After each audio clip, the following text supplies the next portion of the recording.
Hello दोस्तों, इस video में हम डिस्कस करेंगे नेक्स्ट ऐसे का टॉपिक है आपका ऑनलाइन शिक्षा के फ़ायदे और नुकसान। इससे पहले भी हम कई टॉपिक आपके कवर कर चुके हैं एसएससी डिस्क्रिप्टिव एग्ज़ाम के रिगार्डिंग। साथ साथ प्रीवियस ईयर के स्टूडेंट की कॉपी एसएससी डिस्क्रिप्टिव एग्ज़ाम की वो भी मैं आपके साथ शेयर कर चुका हूँ। ये सभी चीज़ आपको एसएससी डिस्क्रिप्टिव प्लेलिस्ट है, वहाँ से आप देख सकते हो। ठीक है, साथ में इन सभी का PDF आपको टेलीग्राम चैनल पर मिल जाएगा। टेलीग्राम चैनल का लिंक वीडियो के डिस्क्रिप्शन में, वहाँ से आप ज्वाइन हो सकते हो और इन सभी का PDF आप डाउनलोड कर सकते हो। ठीक है, तो इस वीडियो में कवर करेंगे नेक्स्ट आपका टॉपिक है।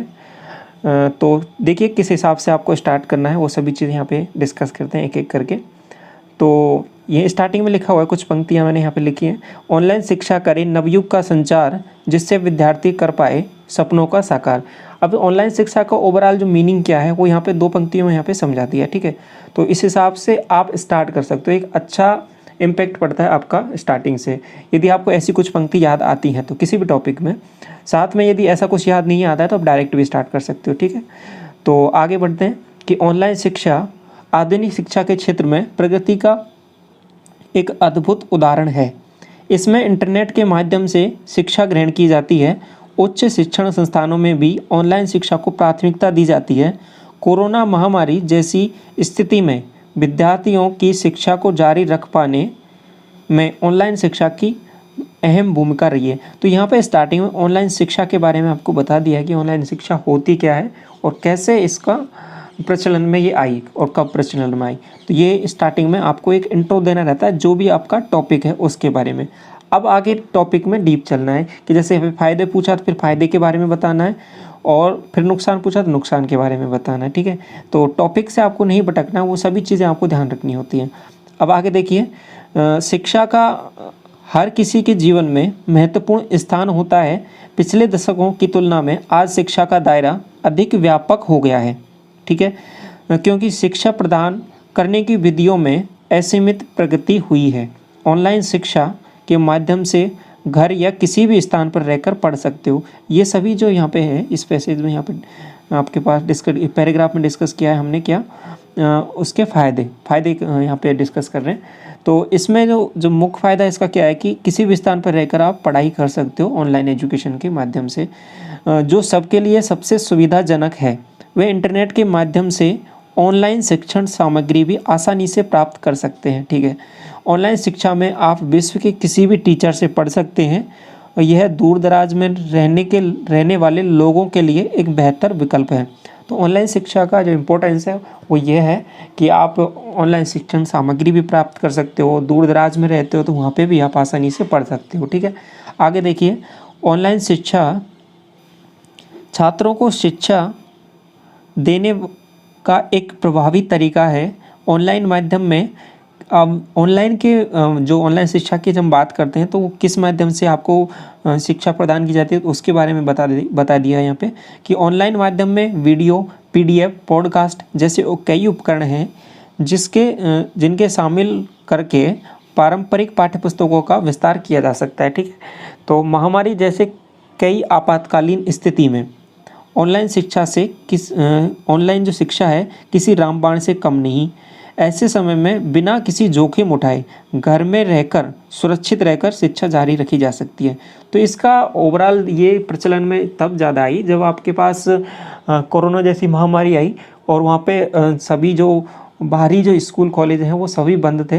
तो वहाँ पे घर पे रहकर भी आप अपनी पढ़ाई को, शिक्षा को जारी रख सकते हो।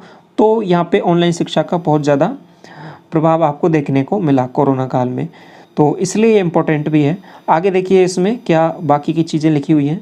अब इसकी कुछ कमियां भी हैं, उनके बारे में भी थोड़ा सा डिस्कस कर लेते हैं कि ऑनलाइन शिक्षा प्राप्त करने के लिए तेज़ स्पीड की इंटरनेट का होना बहुत ज़रूरी है। यदि आपके पास इंटरनेट सुविधा नहीं है बेहतर तो उसमें भी आपको समस्याओं का सामना करना पड़ सकता है ऑनलाइन शिक्षा के माध्यम में। ठीक है, साथ में आपको कंप्यूटर या मोबाइल की आवश्यकता होती है। इस प्रकार ऑनलाइन शिक्षा काफ़ी महंगी हो जाती है। ठीक है, तो कई छात्रों के लिए ऑनलाइन पढ़ाई करना किसी चुनौती से कम नहीं।